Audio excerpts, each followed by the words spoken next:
हमारे साथ मौजूद हैं चैम्बर ऑफ कॉमर्स फैसलाबाद के सीनियर नायब सर डॉक्टर सज्जाद साहब, उनसे भी जानते हैं। सर बताइएगा क्या तजावीज़ भिजवाई गई हैं और क्या आपको तवक्कुआत है? हमने ये तजावीज़ दी हैं, तमाम सेगमेंट्स कोई भी जो है यूनिफॉर्म नहीं चल रहा। इलेक्ट्रिसिटी में हम जो हमारे इंटरनेशनल नहीं रीजनल कंट्रीज़ में अगर हमारे 6 से 8 सेंट है उनका रेट, तो हमारा 15 से ऊपर सेंट रेट है। हम कैसे एक्सपोर्ट में कम्पीट करेंगे? गैस हमारे पास नहीं है, महंगी गैस आ रही है जो बाहर से भी आ रही है। इसमें ट्रेन ट्रैक हुकूमत को फ़ौरन सोचना चाहिए सेंट्रल एशिया से, ताकि वहाँ से गैस हम मंगवा सकें। तीसरा इसमें है सोलर पे बहुत से लोग शिफ्ट हुए हैं, उसकी पॉलिसी का क्लियर कट ऐलान होना चाहिए। ये डेली बेस पे जो है एम्बिगुइटी और क्रिएट होती है और अफवाहसाजी होती है, वो चीज़ें ख़त्म होनी चाहिए। जब तक लोगों में सुकून से अपना बिज़नेस नहीं करेंगे, ये बिज़नेसेस फ्लरिश नहीं करेंगे। और जो काइबर रेट है वो 22% पे पॉसिबल ही नहीं है कि बिज़नेस अब रन कर सकें।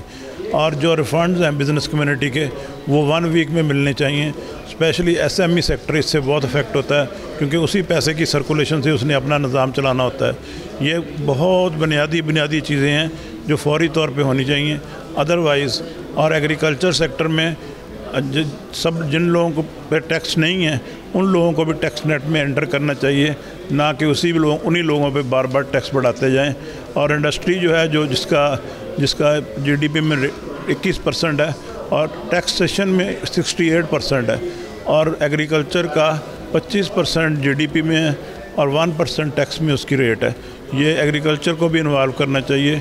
और जो लोग नहीं टैक्स दे रहे, जो स्मॉल ट्रेडर्स हैं, उन पे fix tax with the consultation of their associations, वो प्रॉपर बैठ के अगर बात करेंगे तो उसका सलूशन निकल आएगा। बजट 2024 और 25 के लिए सनतकारों की जानब से क्या तजावीज़ तैयार की गई हैं और हुकूमत को क्या तजावीज़ उनकी टेबल पे रखी गई हैं, इस पर बात करने के लिए हमारे साथ मौजूद हैं फैसलाबाद चैम्बर ऑफ कॉमर्स के सदर डॉक्टर खुर्रम तारिक साहब। उनसे भी जानते हैं।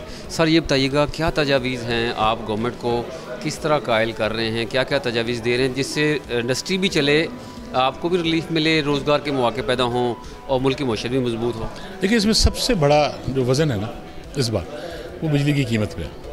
बिजली की कीमत जो है वो एबनॉर्मली हाई हो गई, और उसमें कैपेसिटी पेमेंट्स के इश्यूज़ हैं, उसमें कलेक्शन के इश्यूज़ हैं, उसमें चोरी के इश्यूज़ हैं।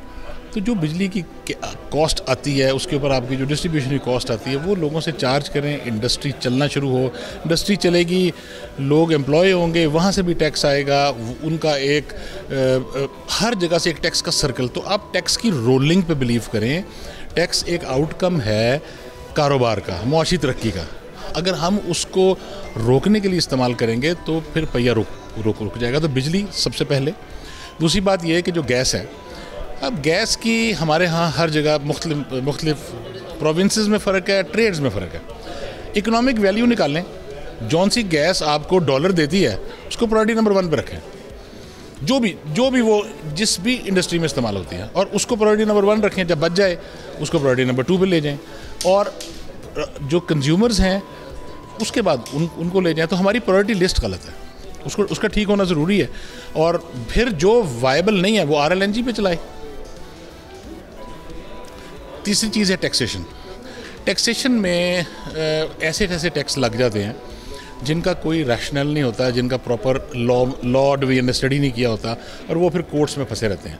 हम सिर्फ उसमें फ़ायदा सिर्फ वकला का है। तो मिसाल दे रहा हूँ, पिछले साल 7E लगा। इसी तरह हमारे पास बेशुमार अब जो ट्रिब्यूनल में ये चेंजेस ला रहे हैं, जिसके अंदर अगर लॉ डिपार्टमेंट का अगर नुमाइंदा नहीं होगा तो फिर टैक्स वाले ही होंगे हर जगह पे। तो उसके फ़ैसलों का हमें आज ही पता है।